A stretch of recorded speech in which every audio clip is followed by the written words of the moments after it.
Hello and welcome to Quick Charge. I'm Mikey G, and it's Thursday, December 14th. Tesla is signaling that along with the two trims of the Model 3 losing all their federal tax credit next year, the Model Y is also likely to lose part of the tax credit.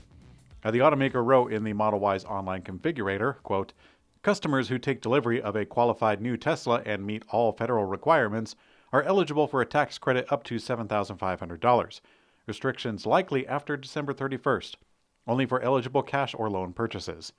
Now, unlike the Model 3, it has never been 100% confirmed that the Model Y rear-wheel drive uses lithium iron phosphate cells, nor do we even know which version of the Model Y is likely to see the tax credit being reduced. Just like yesterday, this should help Tesla in the next 2 weeks as they normally push out incentives to boost the end-of-year sales. After that, we'll have to wait and see. Tesla is partnering with Uber to offer its electric cars directly to drivers with a discount of up to $3,000. Uber has been increasingly investing in electrifying their vehicles, at least the ones that the drivers use, and they're doing this by buying up directly from the automaker and making 50,000 Teslas open for drivers to rent. But now we learn about a new partnership between the two that involves the drivers buying out the car. Now, the amount of the discount is based on the driver's rating in Uber, capping at $3,000 for the diamond-level drivers. Now, it would appear that both Tesla and Uber are contributing to these discounts as they are for inventory vehicles delivered by December of 2023. Clock's ticking. Tesla's online parts catalog for the Cybertruck is live, and component pricing is visible for authorized users in Tesla's parts system. The Cybertruck's massive windshield has been a talking point, as Tesla is charging $1,900 for the OEM windshield. Now, as it's listed as the windshield glass specifically, it probably doesn't include labor for the truck. Now, that sounds like quite a bit compared to when I changed my windshield on a 15-year-old EconoBox a few years ago, but consider this.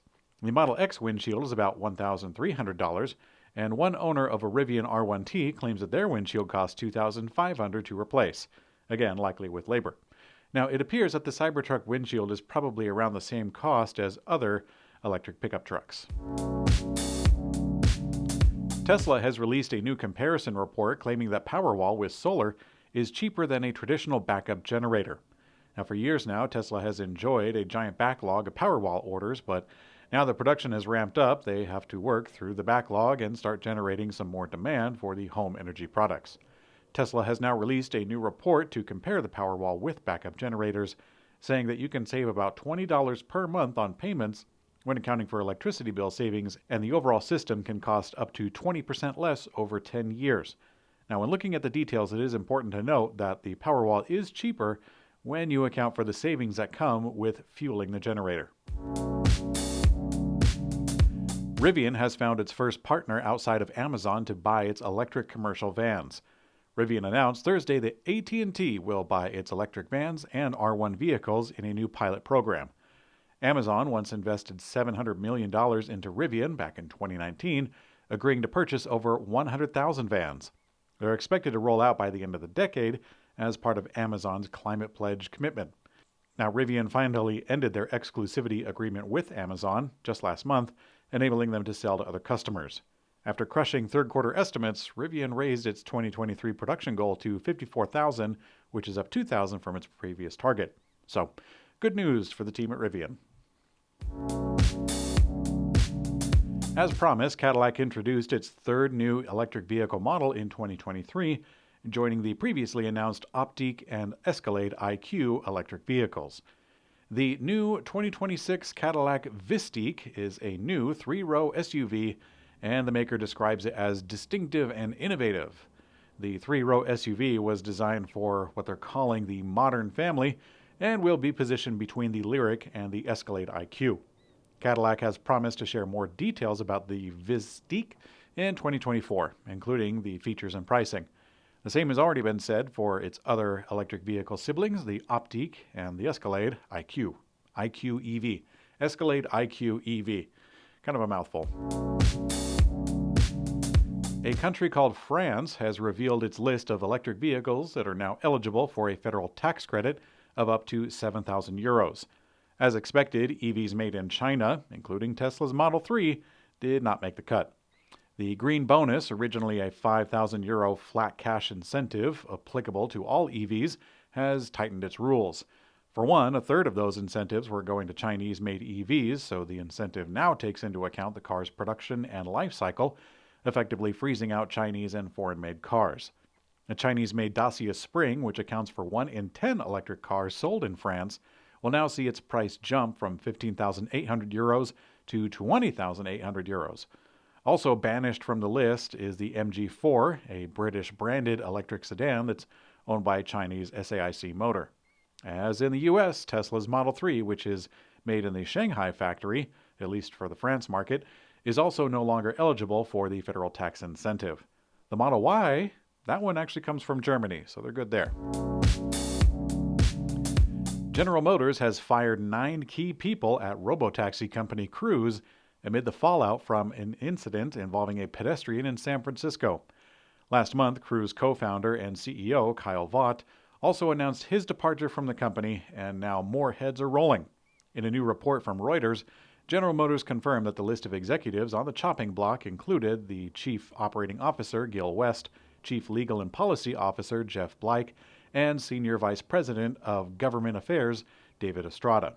General Motors has already been hemorrhaging money from its big bet on Cruise, having lost $1.9 billion on expenses between January and September of this year. Since the accident, General Motors has stepped in to take a bigger role in the company, with the automaker's general counsel, Craig Glidden, now co-president, along with Cruise's Mo Elshenawy. In its latest setback, General Motors is delaying the launch of EV drive production at its Toledo Propulsion Systems plant in Ohio. The plant was expected to begin building the units in the first quarter of 2024, but now that's being pushed to the fourth quarter of 2024. The automaker said that it will retime the launch of the electric drive unit at the plant in order to better align with Orion Assembly's planned production schedule. Now, the news comes after General Motors announced that it was delaying production at the plant until late 2025.